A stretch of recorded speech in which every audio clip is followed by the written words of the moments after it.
4 ամենագնաց անսպառ iPhone-ներ ու ֆրիսպիններ Աջարաբեթում։ Միացիր եւ օրը մեկ անգամ նետիր զառերն անվճար։ Պարոն Սիմոնյան, կորոնավիրուսը հատում է բոլոր տրամաբանական թվերը, որ կարող էինք պատկերացնել, արդեն 500-ից ավելի վարակվածներ կան 2 օրը, 10,000-ն է հատել, իրավիճակին ինչ գնահատական կտակ, ուր ենք գնում եւ արդյոք այն պնդման իշխանության, որ դեռ հնարավոր է վերահսկել, դուք համակարծիք եք։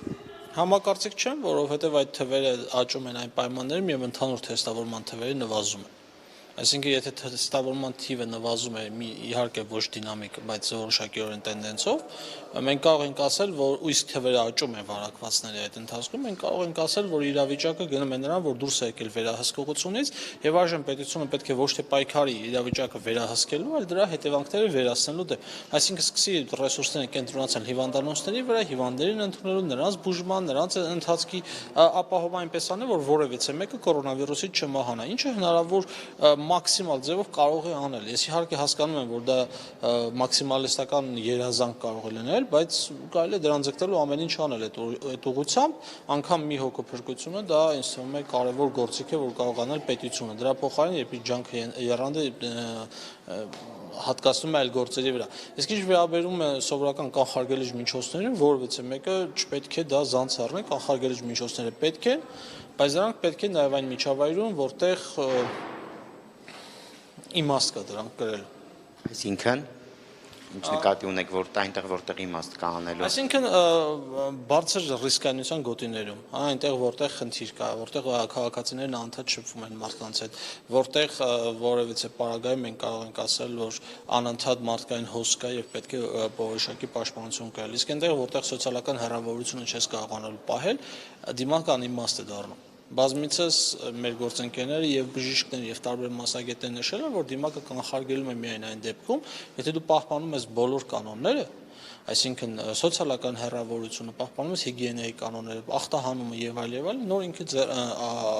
աշխատում է, բայց եթե դու, ասենք, կրում ես անընդհատ դիմակ, բայց վարակ է ձեռքդ, վարակ ինչ որ միտեղ ես կպել, որտեղ վարակ կա։ Հետո ասենք մի պա դիմակը քաշեցի, ձեռք տվեցի կամ երեսիդ կպար, վարակվելու ես։ Այսինքն հարցը հետեւյալն է, որ ուշադրություն պետք է հատկացնել մաքսիմալ մնացած բոլոր կանոններին, հիգիենային, ախտահանմանը, նաև դիմակին։ Իհարկե դիմակ կրելը պետք է, բայց պետք է մնացած բոլոր համալիր միջոցառումների հետ։ Եվ երկրորդ իշխանությունը պետք է հույսը կտրի, որ վերահսկելու իրավիճակը պետք է անցնի արդեն հետևանքների վերացմանը։ Եթե ասում եք, որ պետք է հասկանանք երբ ենք դիմակ կրում, որտեղ ենք կրում, այդ դեպքում ձեր ինչքանով որ հասկացել եք, ինչու է իշխանությունը, այսպես ասած, ատամներով պահում եւ համառորեն բացատրում, որ պետք է կրել դիմակ ցանկացած պարագայում։ Միգուցե ի սկզբանե իրենց թույլ տված սխալի արդյունքն են փորձում ուղղել, երբ սկզբից նրանք ասում են, որ դրա կարիքը չկա, պետք չի, դա անկարևոր է, դա պետք է կրել միայն այն դեպքում, եթե դու վարակված ես, դա չի պաշտպանում վիրուսից, որովհետեւ վիրուսը բավականին փոքր է, իսկ դիմակի անցքերը բավականին մեծ են, հետեւաբար որևիցե ձևով չի պաշտպանելու, այսինքն նրանք փորձում են երևի ուղղել իրենց թույլ տված սխալները, բայց հարցը նրա մեջ է, որ եթե դա ասվեր օրինակ մարտի սկզբին, համատարած բոլորը դիմակ կրեն մարտ ամսին ամբողջովին, ես համոզված եմ, որ իրավիճակը այլ կներ։ Հիմա, երբ իրավիճակը արդեն շատացել է եւ դու կարող ես վարակվել ոչ միայն կոնտակտից, այլ նաեւ ասենք անօրգանական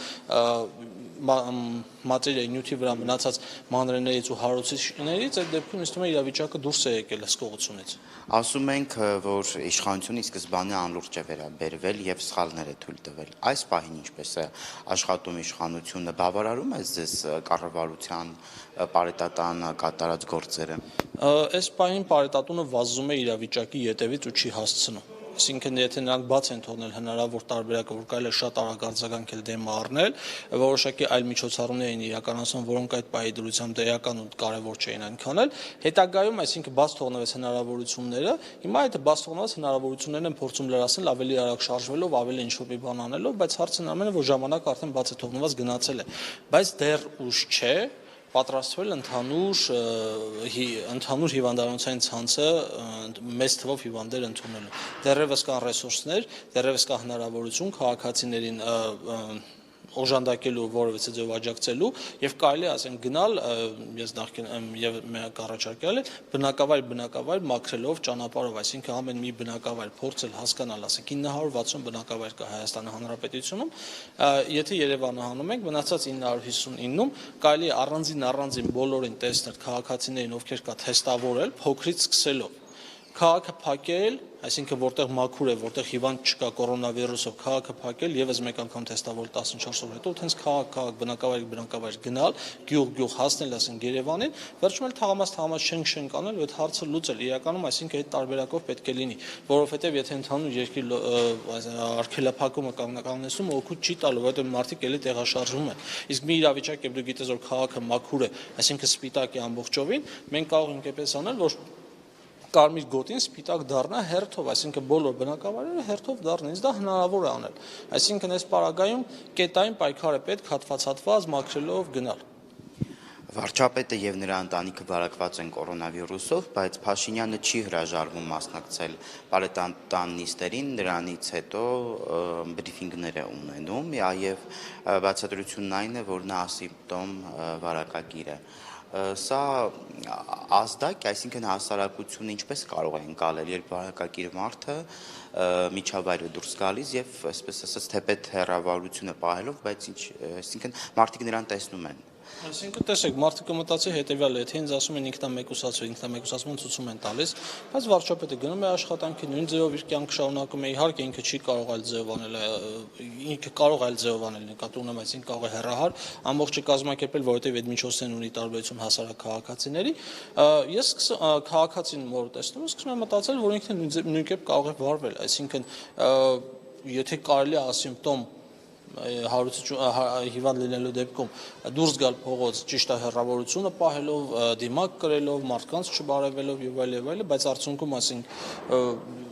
իրեն ասում են, որ մնա տանը, ինքը այդ հանձնարարությունը չի կատարելու։ Մեկտաբանությունը բերելու է մի օրինակին, իշխանության օրինակները շատ կարևոր են։ Իշխանությունը օրինակ է ծառայում իր վարքով, իր գործողություններով բոլորի համար, դիմադիր, ընդդիմադիր, կապ չունի քաղաքական հայացքներից, դու կարող ես տեսնել ինչպես է վարվում իշխանությունը։ Կատարում է այն հրահանգները, որոնք պարտադիր են մնացած բոլոր մարդկանց համար, թե ոչ։ Գալով այդ օրինակներին, Արցախյան լուսանկարը, որտեղ հավաքված էին իշխանության էլիտայի ներկայացուցիչները, շատ քննադատվեց, որ հենց դա արդեն իսկ վատ օրինակ է, բայց երեք գիշերվանից սկսած, այսպես ասած, վարչապետը տարբեր տեսանյութեր եւ լուսանկարներ է հրապարակում, երբ մարդիկ հոց բազմված են, խմբված են, այսպես ասած, շարունակությունը այսօր է նա դնում եւ այսպես շարունակ։ Սա վարչապետի անելու գործ։ Վարչապետը նոր տեսավ, որ մարդիկ խմբված են, որ բանկի հերթերում իրար սոցիալական հեռավորություն չեն պահում, որ բոլորը փողոցում իրար հետ հավաքված են։ Վարչապետը ազգային ժողովի նիստերը չի տեսել, 132 հոգի իրար կողքի քիվ նստած։ Իմ կարծիքով այդ ամեն իրավիճակը ինչ որ կար, մարտի 13-ից սկսած, երբ արտակարգ դրությունը հայտարարվեց, այդ օրվանից սկսած իրավիճակը գնում էր նրան, որ տեսնում ենք, որ վերահսկողությունը սկզբում կարելի էր պահել, խիստ միջոցներ օգտագործել, իսկ այժմ հնարավոր չի, որովհետև այն մարդիկ չեն լսում մարդկանց, ղեկավարների, որոնք սկզբում ասում են մի բան, հիմա ուրիշ բան։ Մարդկանց մոտ դիսոնանս առաջանում ու չգիտեն, որ խոսք են հավատալ։ Սկզբին խոսք են, որ ասվել է մարտ-ապրիլ ամիսներին, թե հիմա երբ ասել է մայիսի վերջին։ Սիմոնյան, բացի այդ, վարչապետը ամեն փորձում է իր ուսերին առնել, իսկ ուր են պատասխանատուները, չէ որ քաղաքներում պետք է պարետներ նշանակվեին, այդ բանկերը ենթադրաբար ունեն անվտանգության աշխատակիցներ, այսինքն շերտային է, չէ հարցը։ Նայելով առաջին հայացքից մենք կարող ենք որոշակի պնդում անել, որ պատասխանատուները անպատասխանատու են։ Հետևաբար նրանք տապալել են այն բոլոր ծրագրերը, պայքարը, որ պետք է լիներ։ Այս պահին, եթե կա հնարավորություն այլ մարդկանց ներգրավելու, առաջին հերթին օրինակ զինվորական ղեկավարներ, որոնք հնարավորություն ունեն ունակություն եւ կրթություն եւ նաեւ փորձ բավականին կազմակերպել շատ խիստ պայմաններում ընդհանուր եւ պարետատան աշխատանքի եւ ընդհանուր կարանտինը եւ արտակարգ դրությունը պետք է դրան գնալ։ Այլ տարբերակ չկա։ Այս ամենից հետո կառավարական կաբինետի որ անդամներին եք պատրաստվում անվստահություն հայտնել, որովհետև ես տեղեկություններ ունեմ, որ այս պահին էլ դուք որոշակի գործընթաց նախաձեռնում եք կոնկրետ մի նախարարի մասով։ Այս բայի դրությամբ չեմ կարող ասել, որ կոնկրետ իրավիճակ կա հստակ, բայց տեսեք առաջ չանցելով իրավիճակից եւ հարցապնդումներ կամ անվստահության հարցնելու թեմաները կլին, ժամանակին մենք դրա մասին կհայտարարենք, ես առաջ չընկնեմ, ուղղակի կարող եմ ասել հետեւյալը, այս պահին կորոնավիրուսի պայքարի դեմ պատասխանատուն հիմնականում մենք տեսնում ենք առողջապահության նախարարին, որովհետեւ քաղաքականություն մշակում իրականացնում է տվյալ ոլորտում հենց առողջապահության նախարարը։ Հետեւաբար, այն խնդիրները, որ կա, այս թվերի աճը, որ տեղի կա, առաջին հերթին նախարարության պատասխանատվության ներքո են։ Ես տեսնում եմ իրավիճակում իհարկե ինձ կարող են ասել, որ բավականին երկար աշխատանք է կատարվել, մարդիկ չեն քնում, անընդհատ լարված աշխատում, ես հասկանում, կարելի է շատ աշխատել, բայց կարևորը շատ աշխատելը չի, կարևորը ճիշտ աշխատելն է, որովհետև եթե դու շատ ես աշխատում, իսկ թվերը շարունակում են աճել, ուրեմն ինչ-որ մի բան սխալ ես անում, պետք է ինքնավերլուծություն անես։ Իսկ ինքնավերլուծություն չի գնում։ Այսինքն որևէ դեպքում ես չեմ տեսել, որ նախարարությունը ընդունի իր սեփական սխալները ու փորձի հասկանալ ինչ իրավիճակը այլ անկյունից գնահատ է, փորձի հասկանալ հարցին այլ հարցում մոտենալու, այսինքն ձեր ասած տարբերակով առանձին քաղաքներում պարետներ նշանակելով, քաղաքները վերահսկելով, գյուղերը վերահսկելով, փոքր բնակավայրերը վերահսկելու միջոցով պետք է գնա, ոչ թե ընդհանուր երկրի տարածքում փորձի ամբողջը վերահսկի։ Դա հնարավոր չի, այսինքն մի ձեռքում չես կարող 5 ձմերուկ պահել, հա պետք է կարողանաս հատ առանձին բոլոր օջախները մարելով գնաս։ Դա իմ կարծիքով դա միակ հնարավոր տարբերակն է։ Նոր պարետի նշանակում, որը ռազմական փորձ եւ գիտելիքներ կունենա կազմակերպչական, երկրորդը առողջապահության ոլորտում նոր մասնագետների ներգրում, որոնք այլ թարմ հայացքով կնայեն իրավիճակին։ Եթե պետք է անգամ Վրաստանի առողջապահության նախարարին հրավիրել, թող օգնի։